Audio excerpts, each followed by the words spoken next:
Reeves going at Keegan Murray. Hands it off for James. Foul! Count the basket! LeBron James starting to take over here in the fourth. Shut up! Shut up! Yeah. Dead that noise. Simmer down, crowd. Simmer down. That desperate attempt at a late run is fizzled out and your undefeated home record is kaput. Both LA teams losing back to back. Oh my God. That is better than sex. Where's AD at? Someone knows where he is. November 3rd, re-elect President Trump and vote to keep America great. Damn, AD's going political. Lakers fans, let's chit-chat. It's been a while. Take a seat right over there. Right?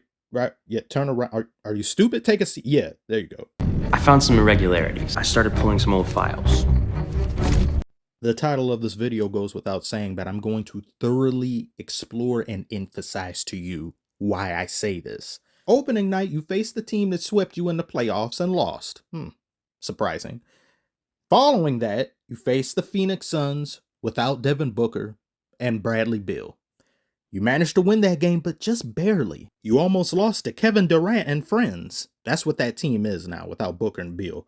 Then you lost to the Sacramento Kings. Both of these losses were to legitimate contending teams. Following that, you were able to defeat a lukewarm Orlando Magic team, but only just. Then you won against the Clippers. Thank God for that. I'm always going to root for you guys against the Clippers. And then after, you happened to lose to the same Magic team you struggled to beat, and you didn't just lose, you got blown out. You lost a close game to the Miami Heat, which LeBron complained about not getting calls in the final minutes of the game, even though he was a contributor to a lot of the run that Miami went on in that game, but that's neither here nor there. And then you lose in embarrassing fashion to Dylan Myers. I'm the type of nigga stand on business, nigga. One man arm against 50, nigga. Later on, you managed to beat the Phoenix Suns. They didn't have Bradley Beal, but Devin Booker was there. So it's 2 stars for 2 stars. Legitimate win. You guys barely won, though, but a win is a win. You go on to barely win against a bad Trailblazers team, and you beat and blow out a Memphis Grizzlies team where half of the team is out and injured, and Baba Yaga isn't there. Well done. And then you lose once again to the Kings. What does this all boil down to? You're mid. You're painfully mid, you're aggressively mid, you're outrageously mid. In the 12 games thus far this season, you've managed to beat a total of 2 contenders, one of which didn't have all their personnel, so the other being the Clippers is the more legit, but they were missing the system himself. He wasn't playing, he just got there. Your current 500 record, which you struggle to even stay above, and you've been doing that for the better part of 2 years now, is mostly due to the result of you having a very easy schedule. Me being a Detroit Pistons fan and us Detroit faithful don't have that luxury. We gotta play it and get our asses whooped by the Warriors one night, Giannis the next, get slapped around by the 76ers, and as well lose to the Heat on opening night. We have a shitty schedule and we have to get pants put on us every other night, and we have the most back-to-back games in the league, to my knowledge at least. If it's not us, it's one other team. We're basically 1 for 2. You guys have an easy schedule and barely manage to stay 500. You have LeBron James and Anthony Davis and can't beat the teams you're supposed to beat without the game going down to the wire. Austin Reeves isn't hitting his shots. I know that, he's not. Tony Hawk is out here pouring concrete each and every single night, but you have AD and LeBron James. We don't have Vanderbilt. You have AD and LeBron James. We don't have Gabe Vincent, even though you guys were shitting on him game in and game out for not doing certain things, which, yes, he does have some culpability in playing like a lesser version of himself, but that's to be expected when LeBron is your entire system of this team. It's Westbrook's fault. He keeps turning the ball over. Wrong LA team. The refs don't like LeBron. They aren't giving us any fouls. Well, I kind of agree. He could get more fouls. There are plenty of times he gets hacked and nothing is called. But try being the Detroit Pistons where we don't get shit and the other team gets 22 free throw shots. Meanwhile, we get 8. Also, do check this out and prepare yourselves for the flagrant 2. It is incoming. Darvin Ham! How many excuses? When does it end? Have you seen any consistent themes with the offense and trying to get going and trying to get unlocked as you guys look to build some cohesion? I mean, we can't build cohesion if we don't have our unit. And that's simple. We're very depleted in the injury side. Yeah, I've heard it before. You guys have been depleted for 3 years. Nearly an entire presidential term. That's a you guys problem. It's amazing to me the Laker faithful, or the more delusional, will go and prop up the fact that they've been depleted, which is why they can't get to the promised land and get a championship.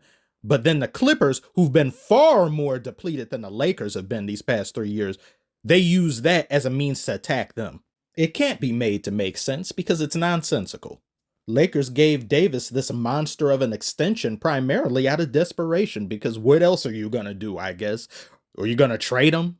His value isn't exactly the same as what it used to be.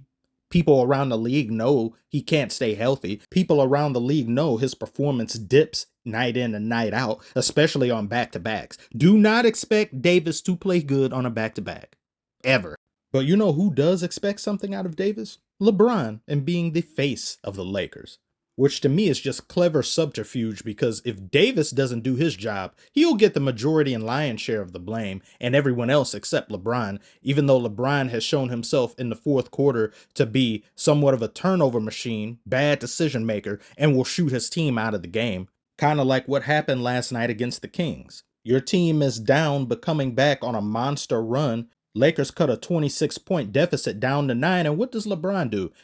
Does a foolish turnover. I don't know what he was trying to do. Ball gets pickpocketed by Harrison Barnes, and then LeBron proceeds to jack up a three that, in my opinion, was really unnecessary. The momentum was already in their favor. The Kings had pretty much decided they didn't want the ball anymore, bottom of the fourth, and it misses. The Kings take the ball to the other end and proceed to get 3 attempts at getting points on the board, only to be fouled.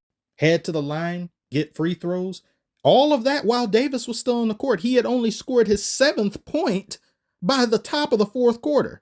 He was extremely passive. He had a horrible shooting night. He turned the ball over 4 times. You may as well have just gotten a department store mannequin and drew a unibrow on it and have it guard Sabonis. If you're real, you better tell me right now. If you're real, you better tell me right now. LeBron had a triple-double. Yay. Second oldest player to ever do it. Yay. And then followed with a loss. I understand some players will go above and beyond, put up great, amazing stats, and still lose. But that happens a lot with the Lakers. And it's kind of hard to be impressed with LeBron cherry-picking, getting a bunch of easy twos, committing offensive fouls that never really get called. And this happens quite often if you actually watch the game and not just look at highlights and think, oh my God, King James is... Yes, it's quite amazing and astounding that he's still doing it at this age, but none of that at this moment in time is conducive to Lakers playing winning basketball. It's only a great night for LeBron, but everybody else just goes home, doesn't get really anything in the way of acknowledgement other than blame, because LeBron is doing it all out there and you guys aren't doing anything. LeBron needs more help. LeBron needs... Enough! I've had it with that sentence. I'm tired of those words being put together. Fire Darvin Ham. Get rid of Jeannie Buss, even though she's the owner. I don't know how you're going to do that. Rob Pelinka, fire him. Kyrie Irving, come to the Lakers. Damian Lillard, come to the Lakers. Delonte West, come to the Lakers. Rinse and repeat every single year. I've had enough. I'm tired of it. I do not like that franchise.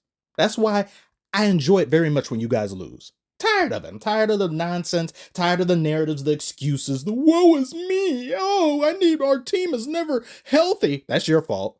Oh, you got that one of the easiest schedules in the NBA. Oh, whatever. You guys have been mid for the better part of LeBron's tenure as a Laker, and you will continue to be. There are 3 primary symptoms of bubonic mid. A bad 3-point shooting team? Check. A team that turns the ball over too much? Check. And a team whose entire existence is predicated upon the existence of one player. Check.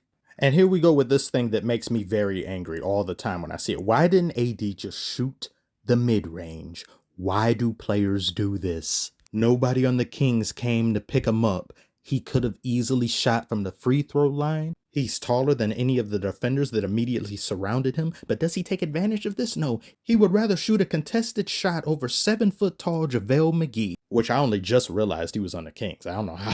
I was like, who is that? Is that McGee? What?